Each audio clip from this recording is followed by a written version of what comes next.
যমুনা সেতুর পশ্চিম পাড়ের মহাসড়ক ৪ লেনে উন্নীতকরণের বেশিরভাগ কাজই শেষের পথে। আগে খুলে দেওয়া হয়েছে অনেক আন্ডারপাস, ওভারপাস ও উড়াল সেতু। এবার ঈদের আগে যাত্রীরা মহাসড়ক পুরোটাই ব্যবহার করতে পারবে বলে মনে করছেন প্রকল্প সংশ্লিষ্টরা। প্রত্যাশা, গাড়ির বাড়তি চাপ থাকলেও উত্তরের যাত্রা হবে অনেকটাই স্বস্তির, যদিও মহাসড়কের শৃঙ্খলা ও নিরাপত্তা নিয়ে শঙ্কিত যাত্রী চালকরা।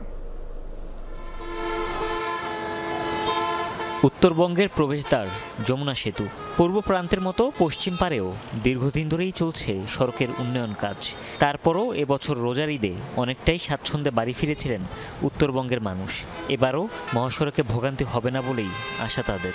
আমরা তো অনেক আগে যাচ্ছি, এই কারণে রাস্তাঘাট তো অনেক ভালো, সার্ভিসটা অনেক ভালো, সমস্যা নেই। আগের বার গেছিলাম জ্যামজট ছিল, কিন্তু এবার যাচ্ছে, এবার ওইভাবে জ্যামজট দেখা যাচ্ছে না, এবার ভালোভাবেই যাচ্ছে। যমুনা সেতুর পশ্চিম পাড়ে মহাসড়কের ১১টি আন্ডারপাস খুলে দেওয়া হয়েছে আগেই। বাকি দুটিও কোরবানির ঈদের আগে চালুর চেষ্টায় প্রকল্প সংশ্লিষ্টরা। প্রত্যাশা, মহাসড়ক পুরোটা ব্যবহার করতে পারলেই ঈদযাত্রা হবে নির্বিঘ্ন।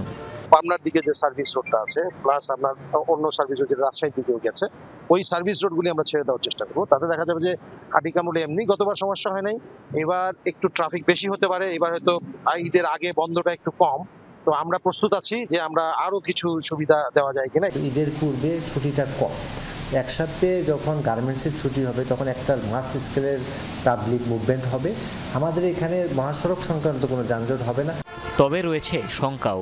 যত্রতত্র যাত্রী তোলা, পশুর হাট, মহাসড়কে ফিটনেসবিহীন গাড়ি চলাচলে বাড়ে দুর্ভোগ। নিরাপত্তা নিয়েও চিন্তিত অনেকে। ঈদে জাম হইতে পারে, ১ তারিখের পরের থেকে টুকটাক ব্যবসা লাগবো, গাড়িগুলো ভালো হলে চলবো বলে হয়তো হইতে পারে। কারণ মোটর গাড়ির লোক তো ভালো মানুষ আমরা, কারণ ওই এহা বেহা তেরা করে দিয়েই ওভারটেক করবেন নিয়ে আসি, বিসাবি দিয়ে জাম বাজার দিয়ে বসছে। আমাদের গাড়িতে ধরেন ৫টা যাত্রী উঠলো কি 6টা যাত্রী উঠলো, এরা কি ভালো না খারাপ এটা আমরা তো জানি না। আমাদের হিসাব যাত্রী নিতে হবে, ওর ভিতর কি আছে আমরা তো জানি না। ওরা এসে রাস্তায় দেখা উঠে এসে একটা দুর্ঘটনা করলো, সেমন ধরেন আমাদের ভয় আছেই। যানজটপূর্ণ ও ঝুঁকিপূর্ণ এলাকা চিহ্নিত করে সড়কের শৃঙ্খলা ও নিরাপত্তা নিশ্চিতের কাজ চলছে বলেও জানায় হাইওয়ে পুলিশ।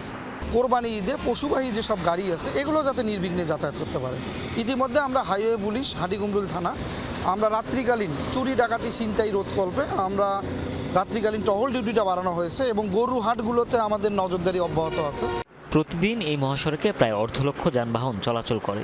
ঈদের সময় তা বেড়ে যায় কয়েক গুণ। হুমায়ুন রশিদ, যমুনা নিউজ।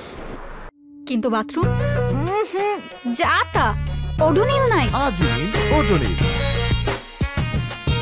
সুবাসিত ঘরে স্ট্যাটাস বাড়ে।